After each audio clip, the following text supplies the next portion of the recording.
Hello everyone, welcome to Glastonbury Goddess House Library, where I'm here with Sophia Magdalena, beautiful sister that if you've followed me on Facebook and the socials, or you're one of my students or one of Sophia's students, you will know that we went to France recently together on the pilgrimage. And I'm sitting here in Goddess House. We've got the Abbey across the road, beautiful trees. And I just really wanted to bring Sophia in to just have a conversation, because I was so blown away. I've been so blown away by our time in France together. And Sophia called me I filled in for somebody else, didn't I, as a facilitator. And I hadn't been to France before. But the holy oils, so we're coming at this from the Temple of the Myrrh Bearers, Avalon. That I was called by the oils and Sophia, and the oils wanted to be with Sophia to walk the footsteps of Mary Magdalene in France. And we just want to share a little bit about that and our journey together. I'd just like to say about, how I then, somebody just dropped out as a facilitator. She couldn't make it. And so I was just meditating, who am I calling in? And yes, it was Hannah, and I knew that she was, her journey with the oils, and I thought, wow, this is so perfect because of the whole nature of the oils of going into that deep place of birth, of dying and resurrecting and rebirthing was so aligned with my own teachings and journey. Yeah. So I thought the oils, yes. So it was the oils that called us together. I really felt that. And as we journeyed on, as the days went on, it became more apparent that I needed personally to bring the oils to Sophia because of the reason why the oils came into my life and an experience of the Christ that I had. Which many of you probably know the story that are watching this, but that I won't go too deeply into that. But I had an experience of what I call the resurrection now, which is moving through tragedy, moving through the death and experiencing eternal bliss. And it's really informed my work. And it was after that experience that the holy oils came in. So they've been teaching me about everlasting life, about eternal love, and how to tend to others from that place. And then what they were doing in the temples of Isis with erotic energy, with the dying, with the death process, with tending to anything that's in the way of experiencing not just eternal love, but the light body and everlasting life. Some of these are the rites of Osiris. And so where we're going with this conversation is that I experienced more holding of that with you. Actually, it was walking the footsteps of the Holy Family. But particularly what I want to say is that when people are asking like, oh, can I come on the pilgrimage, what is it about, tell me more, I feel, Sophia, that you were, with your work and your knowledge of the France, were holding this frequency of love that it's hard to meet many places. And you're embodied in it with your work. So I'd love you to share a little bit about, first of all, why France? What's your background? What is your embodiment in this love that I can feel that you understand? Thank you. Yes. Beautiful. Well, just in saying, that calling of the oils was, I realized that it was not part of the pilgrimage at that time that I was leading the year before and the year before. And I had that calling at remembrance of Mary Magdalene and the oils and the spikened oils and the washing of the feet of Yeshua and the whole journey of Mary Magdalene and the oils came to me very powerfully. And I said, yes, Hannah's, the oils are part of this. So it's been an ever-growing, evolving journey for me. I mean, it started as I was born in France, but, I've always been called, if you say, to deepen my own spiritual connection with my own heart, with my own sacredness as a feminine, as a woman, and sacred feminine. And it's very apparent to me that Mary Magdalene held that essence of the sacred feminine, divine feminine. So she was my calling from early on. Yeah. And then I found myself eventually, after many years, in Bali, where I met the Way of Mastery ashram, the teachings of Yeshua, the channel teachings of Yeshua, of Christ. And these teachings had been channeled by a teacher called J.M. who gathered people together having that desire to deepen their connection to the true, pure teachings of love, even though they are based on the actual life story of Yeshua and Christ through his own experience here on earth. It is still then, it's taking the actual pure teachings of love, of oneness, of non-separation, of away from what we've been handed down through the church. So it was a complete awakening for me of what pure love, what divine love, and recognizing how in my own life I've been separating myself, from fully connecting to that true essence of the divine feminine, if you like, within me. And that my guide was Mary Magdalene, and guiding me to the ashram, where I could really then begin to go through my own journey of healing that separation, remembrance of my legacy, remembrance of the truth, and that deeper connection with the family, with the Essene family. And in particular, I think Grandmother Anna, she's always called me, I know, she's always been teacher. I really felt that. Yeah, really felt that. And then the whole journey of, the actual life journey of what happened then at 2,000 years ago, and that connection again with that whole journey of, that resurrection, the dying and the birthing, and Mary Magdalene's own initiations in Egypt, in Isis, with the oils and with her own journey, and in preparation for being there, when Yeshua showed up. So she could move into that divine, space of holding that space of love and frequency of love, and her gifts, her strength, her wisdom, her knowledge, her ability to see through, as she shares the eye of her heart and the eye of her soul, and to be seen in that way, so that she could be there in that supportive way of the whole journey of the resurrection and the eternal life.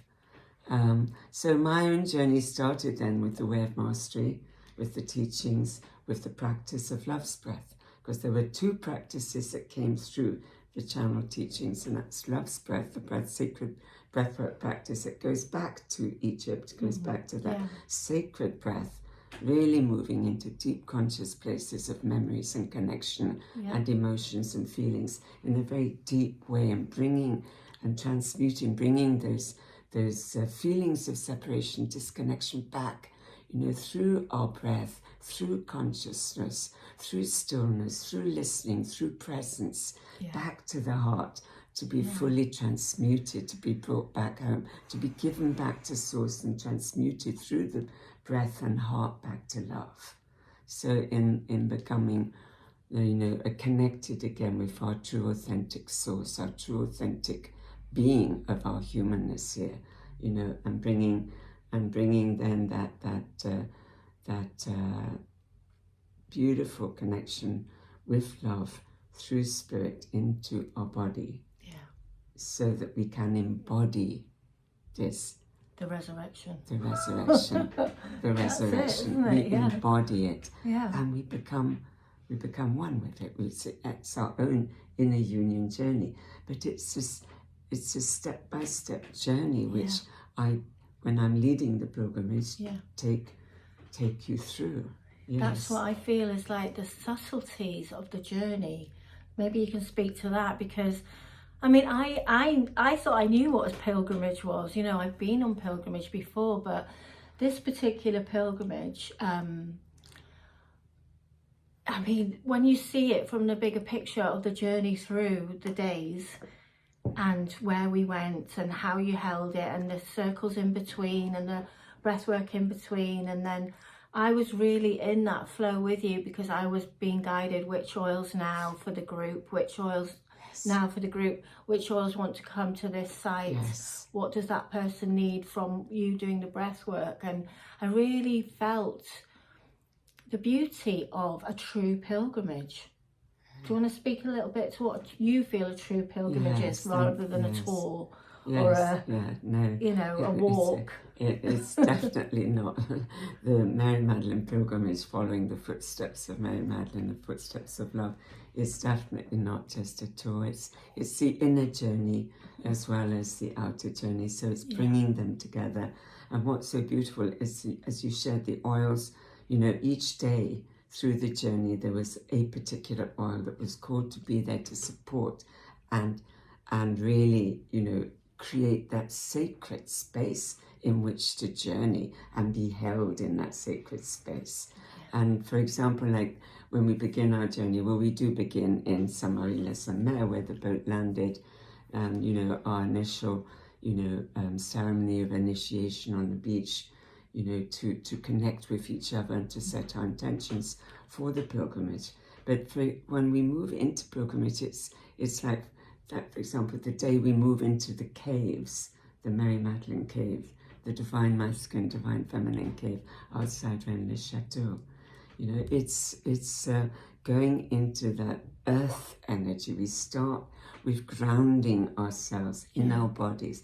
We start with bringing, what does it feel like to fully connect, to feel the earth, to feel that support and love of nature and the earth that Mary Magdalene held within her. She was like the grounding force of the movement in that she was, you know, through her body, through her connection to that place of safety, that place of connection with the earth. She was able to share that, and just through being it, you know, being connected in that way to the love within her, and that love of that connection with nature. So she would, you know, there was like where we begin our journey is to ground into our bodies, to feel safe, to feel that place where we are in meditation as well, and time for reflection and connection with how it feels to be grounded and to be held then by the oils in that kind of grounding way.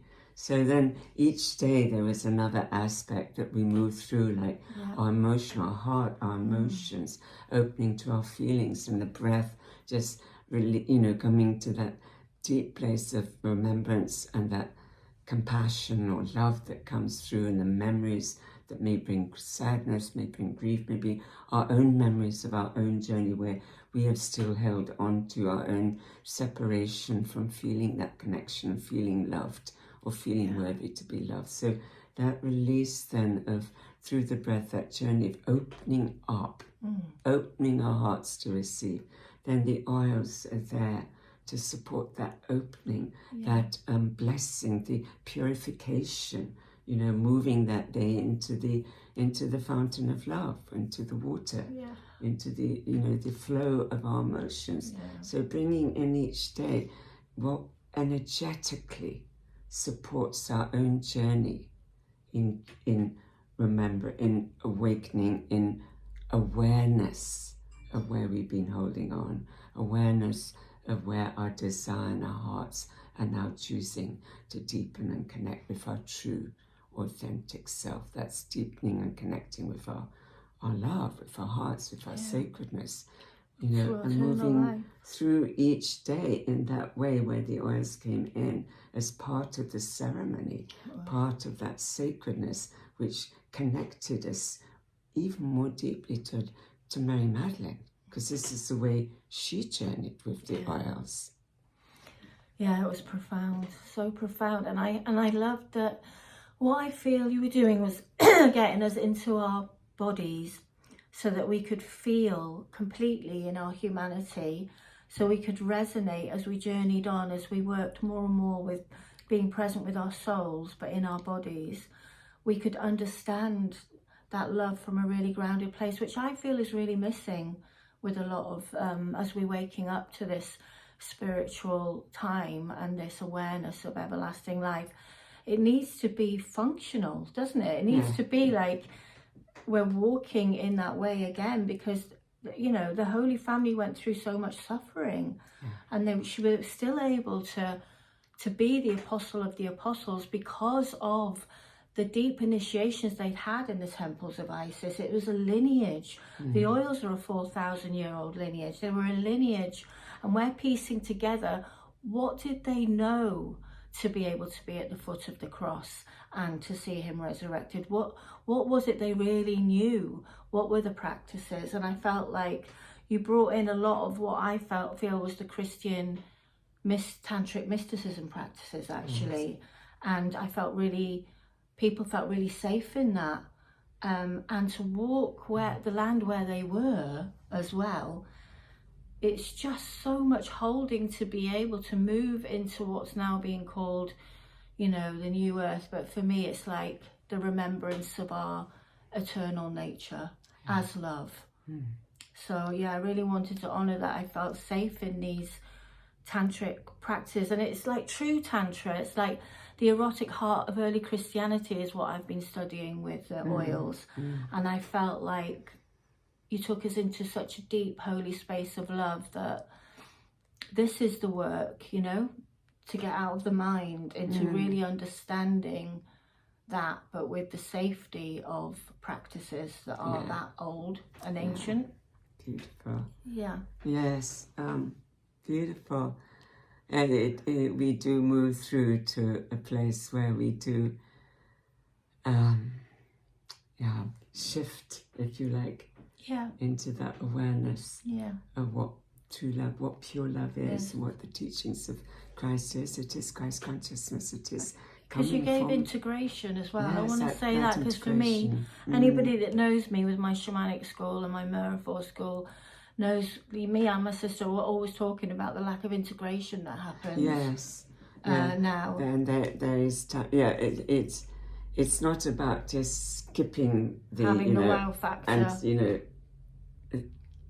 skip it. Spiritual bypassing is what they used to call it. This is a real journey with the land, with Mary Magdalene, with the teachings, with the mysticism of it. It's being in those sacred sanctuaries and places, in the chapels, in the chapel of Mary Magdalene, and climbing Mount Bucharest, which was this holy mountain, which was for them Mount Carmel. This was their holy mountain where they built their community, and that challenge for us of climbing, is going through our own challenges. Can I move through this? Can I reach the top? Will I connect myself fully to that place of joy, pure joy and bliss and status? Ecstatic, really, because it's reaching that place of connection, and how that feels to have arrived at the top of Bucharest. Then it feels like I've arrived, I'm here, I'm connected now, I can feel the joy and I can feel the bliss again. And it's an embodied, because we've actually made the journey. We've actually climbed step by step up this mountain. It's profound. And it is challenging, but it's a profound journey that then connects us again, and it allows us to remember, allows us to reconnect and reclaim, that radiance and that bliss and that joy, that divine experience, and the connection between us as well at that stage where we've moved through a lot of our journey and moved to many places and been to many sanctuaries and seen, been in very sacred moments in ancient chapels that are dedicated to Mary Magdalene, and caves that are dedicated to Mary Magdalene. And then we reach that place where we've reached that place of joy and bliss, and we can see then the divine in each other when we gaze, and we see then the soul. The kingdom of heaven within. And I remember you really holding that, like to feel it inside of us, not to keep you know, what I've got from you is that you weren't conceptualizing the teachings of Mary Magdalene or Christ as we were there. You were helping us to feel it as much as, to understand it within ourselves as much as we are able with our own soul's growth there. You know, and you seem to know. I remember like going, you know, arriving at sort of the next site, and then, you know, having this moment like walking into maybe St. Baum or one of the basilicas and going, how did she know to prepare me, you know, and everybody else? You know, everything you'd done was so spot on, ready for that next bit to walk in. It's like my inner world was so ready to meet that. It's the same journey. For me, it's the same journey that came to me when I was with the Way of Mastery, you know, which is love's breath. Yeah. So in the journey of love's breath, and the second practice that came through was radical inquiry, where it's a deep guided inquiry, you know, through the breath, so in a very conscious, well, not in our minds, but totally in a state of consciousness within us, with the breath that brings up feelings and emotions, memories. So during that practice, it's a step-by-step journey of getting down to the core belief, to the core moment, the moment in which you became separate, you moved into fear, and how that has then, you know, reflected your whole life. It's been there. That is calling now to be healed, to be transmuted, to be brought home to the truth, to your truth. So it's that. So that's a particular way that I guide through breath work, through love's breath, which takes us first into our body, then into our emotions, and then so I relate that through. So at the final part of the breath work, you know, we've released, we've connected, we've remembered, and we're coming home to remembering that I am love, that the source of love is here within me. So heaven is here. So in that journey, I move through you. I move the same, but it's a day-by-day journey that takes us to different sacred sanctuaries, which takes us to that ultimate place where we connect, and that is Sambam. I mean, it's profound, and the basilica, where her relics are. Yeah, where her relics are. Yeah. That was like to meet a sort of physical part of her towards the end it's stunning. And I just want to say, because I've had a lifetime of asthma,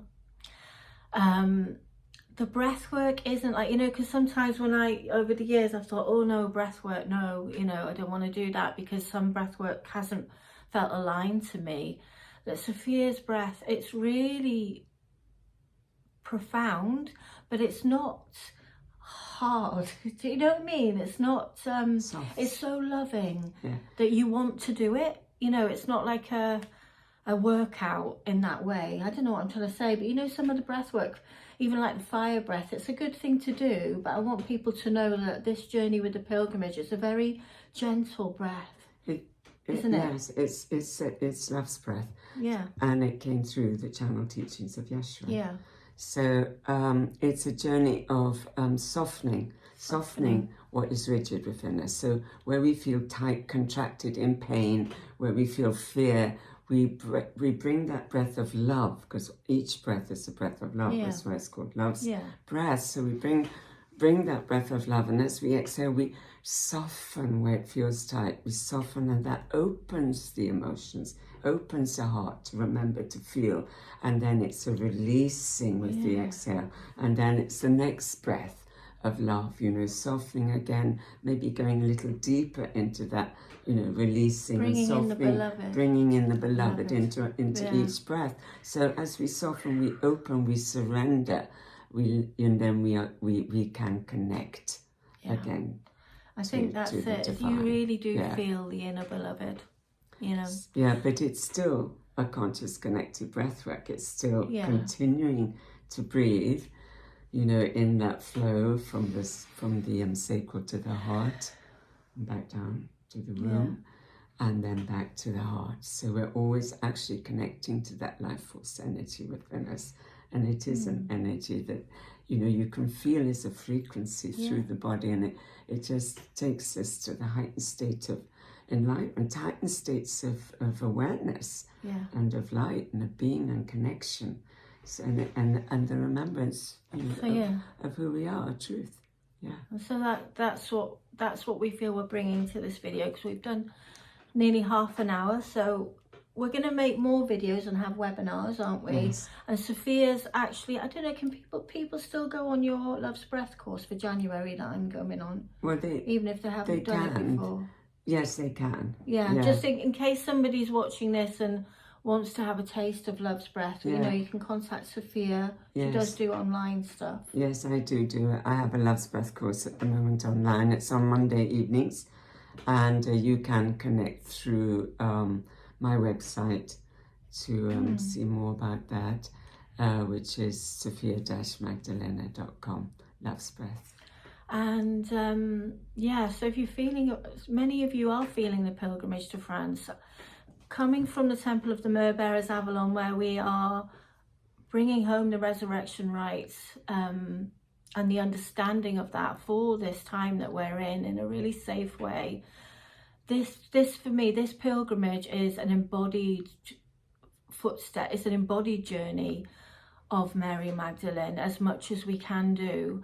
It, you know, it's not factual. You do go into the Gospels. She really does go into the Gospels, but you know, we can study, but until you find a way to actually understand what the apostle of the apostles were talking about, what were they, why the scriptures are there, you know, what was it they were experiencing, you're still conceptualizing it. So I really want to, you know, honor that. And it's just such a profoundly loving pilgrimage. So we'll be there together in September, which is around the 22nd of September to the 4th of October. You can get more details of both of us. And yeah, what else do we want to say? I think we've said it all for now. Do you feel complete? I do, yes. I mean, for me as well, and I do have to big up the elder thing, because I've worked with a lot of elders and I'm on that elder becoming journey myself. And one of the things that I felt you held, because I had a lot of visions of Sophia, and one of the most profound ones was when I was walking up Mount Bucharest, and she was way ahead in many ways, you know. And how old are you? 77. Like full life force, like she was in the miracles, like Christ was with her climbing that mountain, and I was like feeling that, and I was coming up, and I came up behind her, and she was at the top of Mount Bucharest waiting with our arms open, welcome beloved. And I just saw this destiny point for me of, you were always going to bring me back to heaven from an experience that I had 6 years ago, which I really struggled to get back into that bliss, you know, because it was so hard to be met by it. And you met me so many times. You met me in the cave of Bethlehem when I had that experience of what I call heaven. You were there, welcome back, beloved, you know. And I just want to say your legacy is in this pilgrimage. It really is for me. And I know that path of legacy in the elders. And so that is the extra gift of being with Sophia, with her work in France, is the legacy that you're giving back now so fully, aren't you, with your embodiment? Yeah, so I have to say that. Yeah. Thank you so much. No, you're so welcome. Yeah, I feel so much love for the work that you've done, and you're giving back now, so that I can go into that journey myself, you know. It's amazing. I feel so blessed. Yeah, we are blessed. So blessed. We and are blessed. abundant. Yes. Yeah. And Mary Magdalene is with us. Yes. Yes. In truth, she is. Yeah. Mm. So yeah, thank you for coming on and sharing. And we're going to leave it there for now. And I will we'll post a video out, and sending you all lots of love. Thank you for listening. Thank you. Thank you. Namaste.